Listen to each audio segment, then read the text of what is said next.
નમસ્કાર ખેડૂત મિત્રો, આ ખેડૂત પરિવારમાં હું તમારું હાર્દિક સ્વાગત કરું છું। તો ખેડૂત મિત્રો, આજે આપણે સરસ મજાની એવા કપાસની અંદર આપણે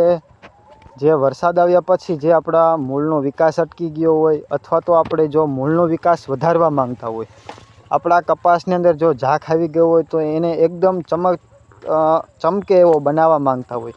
અથવા તો આપણા કપાસને એકદમ કાળો બનાવવા માંગતા હોય, જેના લીધે આપણને ઉત્પાદનમાં ઘણો બધો ફેરફાર જોવા મળતો હોય,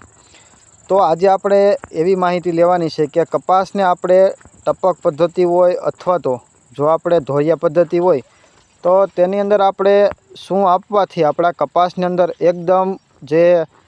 છોડ આપણો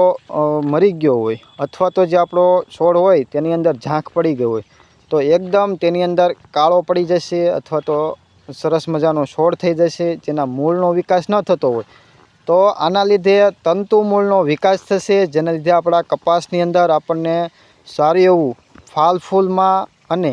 જે આપણો કપાસ ઝાંખ પડી ગયો હોય તેમાં આપણને સારો એવો ફાયદો જોવા મળશે।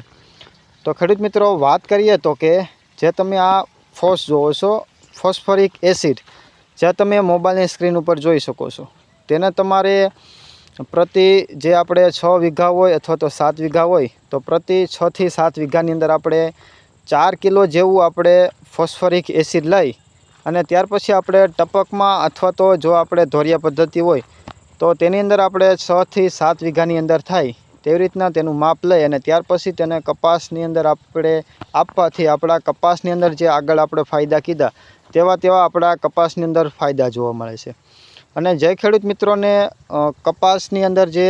ફાલ ફૂલ ખરી જતા હોય અથવા તો ઝીંડવાનું ખરણ વધારે હોય તો તેને આ કયું ખાતર આપણે ટપક અથવા તો ધોરિયા પદ્ધતિ અથવા તો જો આપણે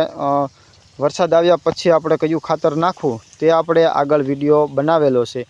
તો જો તે ખેડૂત મિત્રો તે વિડીયો જોવા માંગતા હોય તો મોબાઈલની સ્ક્રીન ઉપર તે પણ વિડીયો આવેલો છે, તો તેની ઉપર ક્લિક કરી અને ત્યાર પછી તમે તે વિડીયો જોઈ શકશો। અને નવા ખેડૂત મિત્રો હોય તો ચેનલને ઝડપથી સબસ્ક્રાઈબ કરી નાખે। ધન્યવાદ।